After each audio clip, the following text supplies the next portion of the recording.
The David Pakman Show at davidpakman.com. All right, a couple of quick things to get to before we get into today's show. Number one, I have here with me the one and only, Lewis, black David Pakman Show t-shirt made from 100% recycled materials. This was a test shirt, and I just wasn't happy enough with the definition of the logo, which may not even be visible on camera, over the black, so we didn't make these into a regular production yet.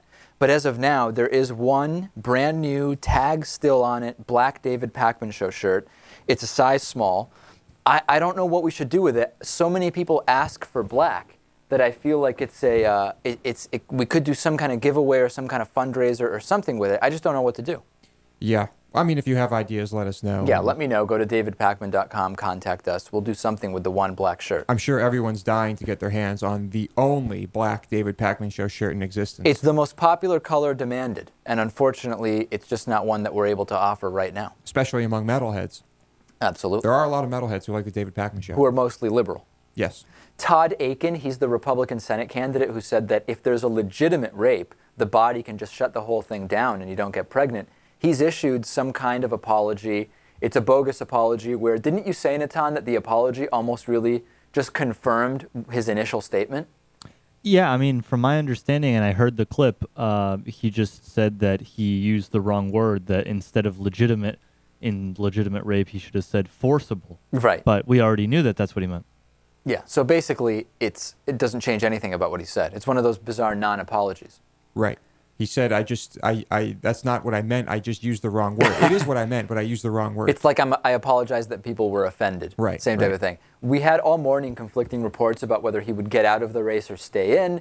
The latest, literally from seconds ago, coming off across the wires. You know, honestly, I don't even know what that means, coming across the wires. I just know that on TV, the internet, it's sometimes used that something just came across the wires. But what wires they are, and if it's the same, if the wires are the tubes that late Senator Ted Stevens referred to as the internet, maybe it's the tubes that they came across. I don't know. There are wires involved. Needless to say, we have now heard that Todd Akin plans to stay in. Okay.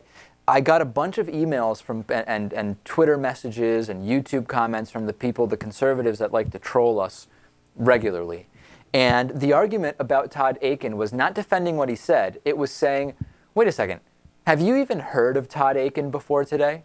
Kind of like the argument is in the sense, he's not a guy that you were really paying attention to before he said this outrageous thing, so why are you making a big deal out of it now? Which is kind of a weird argument to make, isn't it?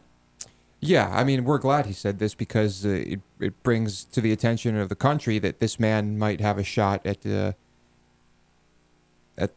being a senator.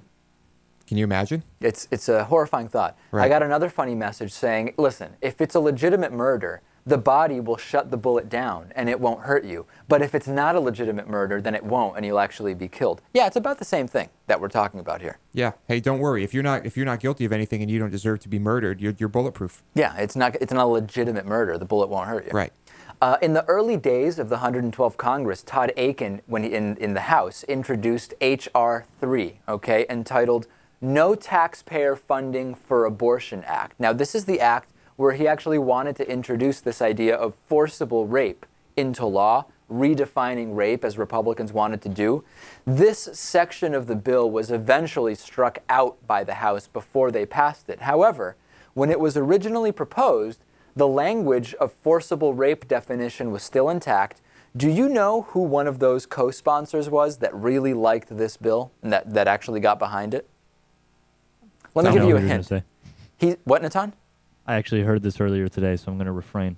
Oh, okay. Well, it's Paul Ryan. He's now running as Mitt Romney's vice presidential running mate. Paul Ryan thought that redefining rape, which is something that Todd Akin wanted to do, and we now know the context under which the thinking that makes up the context of Akin's deciding to include this, Paul Ryan liked it. Paul Ryan was in favor of that. So again, yet another piece of evidence that makes us wonder, why would even one woman vote for Paul Ryan? I don't know.